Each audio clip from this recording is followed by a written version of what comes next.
والصلاة والسلام على سيد المرسلين وعلى آله وصحابته أجمعين. سبحانك لا علم لنا إلا ما علمتنا إنك أنت العليم الحكيم. سبحانك لا فهم لنا إلا ما فهمتنا إنك أنت الجواد الكريم. قل ربي زدني علما. أعوذ بالله من الشيطان الرجيم.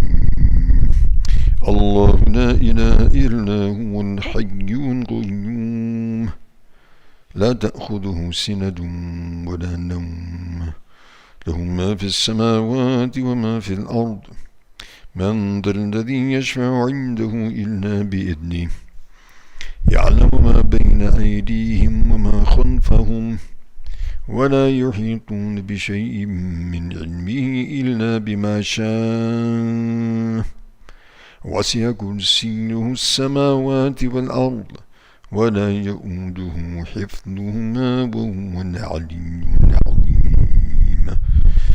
صدق الله مولانا العظيم.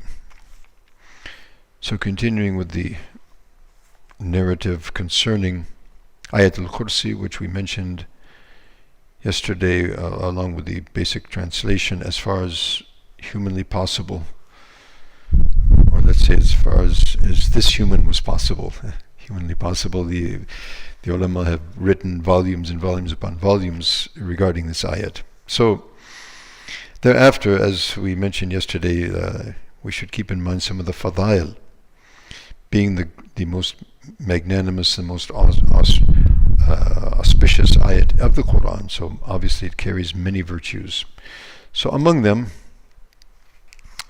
as narrated by Sayyidina Ubay ibn Ka'b radiallahu ta'ala anhu, that Rasul alayhi salatu wasalam, in sort of testing him, and Rasul alayhi salatu wasalam, by the way, has mentioned that the greatest qari of this ummah is Ubay ibn Ka'b from the Ansar radiallahu ta'ala anhu. And among the Qur'an, among of the Hufad and the Qur'an, he was considered the greatest of all. So in sort of examining him and testing him, Rasulullah asked him, Ya Ka'b, what is the most august, most auspicious ayat in the Holy Quran? So obviously, as is the want of Sahaba, they return that knowledge to Allah and His Rasul. Allahu wa Rasuluhu alam.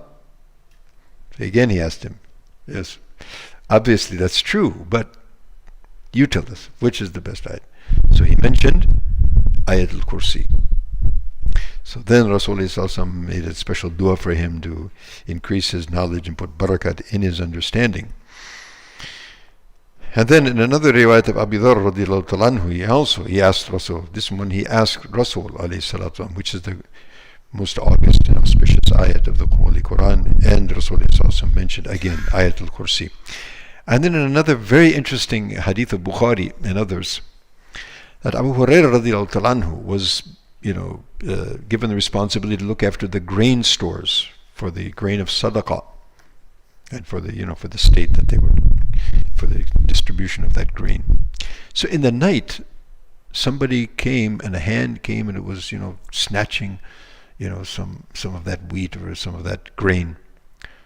So Abu Hurairah saw that and grabbed his hand and caught him and said, okay, I'm taking you to Rasulullah. He said, no, I'm a poor fellow and I have a family and, please have mercy on me. He said, okay, but don't let me catch you doing this again. He said, it is. Oh, fine. He let him go. So the next morning, Rasulullah asked Abu Hurairah, Ya Abu Hurairah, what did your guest do? What's the story with your guest in the night? How did he know, obviously? Allah subhanahu wa ta'ala informed him. So he said, Ya Rasulullah, this and this and this, the fellow came, and he said, you know who that was? He said, he was a poor guy. No, that was a shaitan, and he's coming again tonight. So the next night again, so that night again, sand comes up, it's taking stuff, and he grabs him and he gets the guy, and again he gives him another sob story, and he cries, and of course Sahaba having big hearts, and Abu Hurairah being a big hearted and having a good dhan for all the Muslims, he let him go again. So the next morning again, Rasulullah, what happened to your guest in the night?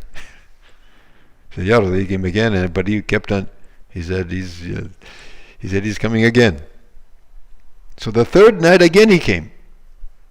So this time he said, okay, this time No way. I'm taking you to Rasul. He said, no, look, I'll tell you what. If I give you some good advice, then will you let me go? He said, what good advice? He said, I'll tell you a way in which, you can be safe from shaitan for the entire day that you do this particular amal.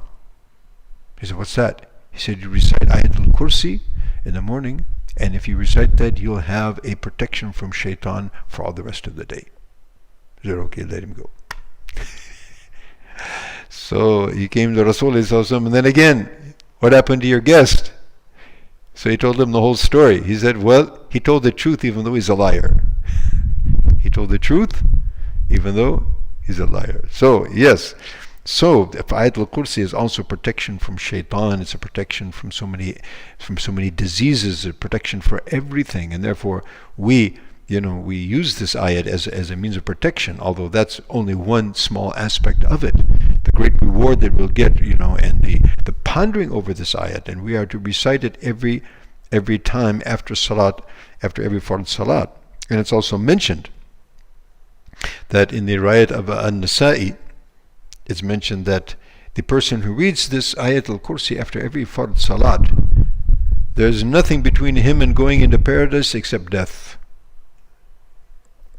What a small amal, but what such a great. So every fard salat to recite Ayatul Kursi and ponder over the meanings over it, and it has a huge impact on us, spiritually as well as physically in both this world and the next. May Allah give us all tawfiq. Wa akhir da'wana alhamdulillahi rabbil alameen. Wassalamu alaikum wa rahmatullahi wa barakatuh.